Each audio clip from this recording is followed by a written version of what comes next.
All of the automation that exists today, the big data, machine learning, the artificial intelligence, all of that is highlighting a new threat. But the threat doesn't come from the automation itself. It's not the fear-mongering you're being sold. The threat is come from what I would call the culture of average. Humans not wanting to push themselves beyond their comfort zone. Never used to be a problem before, but in today's world, it's a big problem. Here are 10 steps to help you not be average. Step number 1, raise your standards. Companies like Disney and Amazon and Google, they exist in a world that's very commoditized and they dominate. How do they do it? They do it through providing a service level that is unparalleled. They have service that is second to none. Amazon did not invent online shopping, but they perfected it, no? Disney did not invent movies, but they've perfected that formula. I go as much as you do. And Google didn't invent search, but they did perfect it. No argument there. You need to do the same. You need to perfect what already exists. You need to deliver unparalleled service, being second to none, being fully dominant, because competing loses. Domination wins. In the world of today, in incremental improvement, you need to be the best. Step number 2, get obsessed. You need to have a single-mindedness of purpose that borders on obsession. Everyone who ever won in any field, anywhere, at any time was obsessed. They were somewhat unbalanced, if you will. From Thomas Edison all the way up to Elon Musk, Steve Jobs, Walt Disney, all the dominant figures in any field you want to pick, they were obsessed. And obsessed is not necessarily a bad thing now. You need to be obsessed because that's the road to dominance.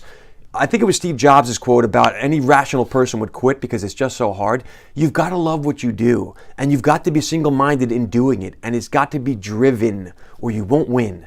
Step number 3. You need to think differently. You need to think differently now. I don't mean execute differently or be different or look different. You need to think in a manner that no one else is thinking in that manner. So you need to do things like strategizing and cross-applying trends from other fields and recognizing patterns and being a student of history and doing all these things, throwing it in the hopper, if you will, letting it jumble around until you get new thoughts, things that no one else is thinking, crazy ideas. Doing things in a manner that is different because you think about it differently. Anyone who wins thought of the problem differently. And you need to do the same. In a world of incremental improvement, how you think matters. Number 4, know your strengths. You need to know what you're really dominant at. Are you a fork, a spoon, or a knife is the way I like to put it. I know that I am not your math guy. You do not want me balancing your books and you do not want me running your spreadsheets. But I am a people person, and you do want me in that room full of folks that don't know each other, and by the end, they're all going to have a great time and know each other intimately. You do want me giving the presentation. You want me in front of people if you want them to get to know you.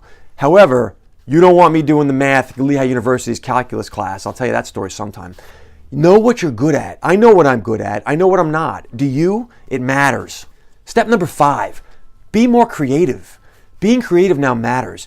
How you do what you do matters more than what you know. I'll say that again. How you do it matters more than your knowledge base. It's a Google world. Knowledge is not only cheap, it's useless. An 8-year-old can find out now what a team of scientists took 3 months to figure out years ago. Knowledge is not the way forward. You're not going to have an informational advantage anymore. You're going to have an executional advantage. How you do it. You need to be creative in your execution.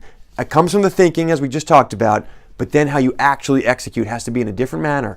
You need to deliver a different service. You need to go about the problem differently, creatively. Number 6, you need to be memorable. You need to be dynamic, energetic. You need to be the person that they remember.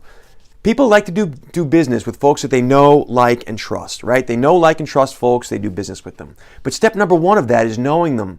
They need to know you, and for the right reasons. They need to recognize you as a person of character, integrity, someone they want to be around, someone they want to work with, someone they want to help. Folks like that will have other folks reach out to them. They do business with folks like that. They look to help and engage and interact and associate. You need to be memorable. You need to be dynamic. You need to be positive. You need to be the kind of person that everybody wants to be around. When you're memorable, things come to you. And when you're forgettable, it's a struggle. Step number 7, be decisive. You need to learn to make decisions. Believe it or not, this is a skill that not many people have. And I'm not talking about military leadership and CEOs. Just making decisions throughout the day. You need to learn how to make a quick decision, hear people out, get the differing views, and then decide. Because that's, believe it or not, very unusual. People will understand if you make a bad decision, so long as you're honest about it. Honesty is respected. Nobody knows all the answers, and everyone knows that. Dishonesty is not respected. Even worse, quivering on a decision and wavering, that's not only detested, those decisions aren't trusted. Decision making is a skill you can develop, and being decisive is a key going forward because that leads to action. Speed matters in business. Speed matters in life. That comes from making decisions. You need to learn to be decisive. Step number 8, act boldly. Very similar to the decision making. Once you decide, you need to act. Fortune favors the bold. It's what led to every great military victory. It's what led to the rebels taking out the Death Star 2 times. It's what led to Frodo being able to defeat the Dark Lord. And I'm not even kidding you. If you go back through history, it's the root of every military success. You need to be able to be decisive, and then you need to act. Acting matters, how you act, creatively, but get into action.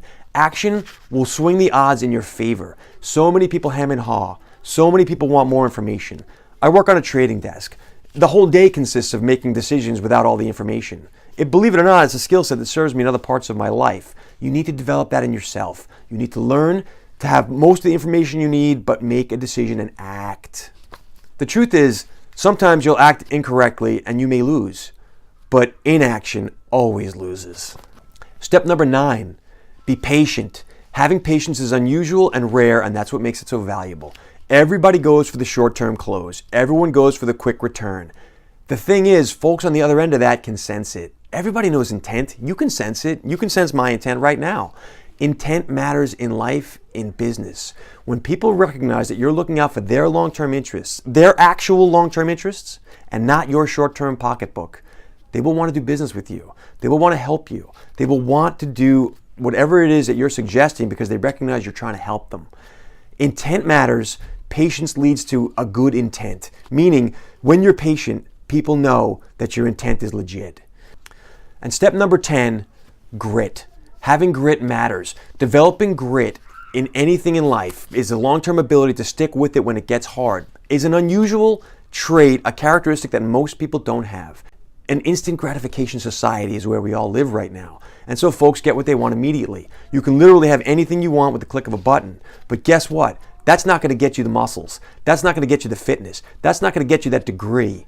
The really long-term things that require sustained, focused effort, that's the skill set that will make you win in life because it's so unusual, because it's rare. You tie that in with the intent and looking out for other people's best interests, and that's a recipe for success. In conclusion, becoming an anomaly is the goal. Becoming an anomaly is what will defeat average. Average is going away. What's unique and distinct is going to become average. What's average is going to become useless, and what's useless will be gotten rid of. This is just a pattern, it's a cycle, it's a treadmill. This is the way life works now. It's because of the incremental improvement that automation provides. Whether we're talking AI algorithms or we're just talking improved processes of machinery and computerized software, it doesn't matter. It's being applied across all industries, in yours as well. And I don't care what you do. They've got Promethean boards in the school system at my kid's school. What's Promethean board? Check it out if you remember the old Blackboard days. My point is this. It doesn't matter where you are. You're not hiding from it. You need to get rid of average. You need to not be average. You need to be an anomaly. Give it some thought.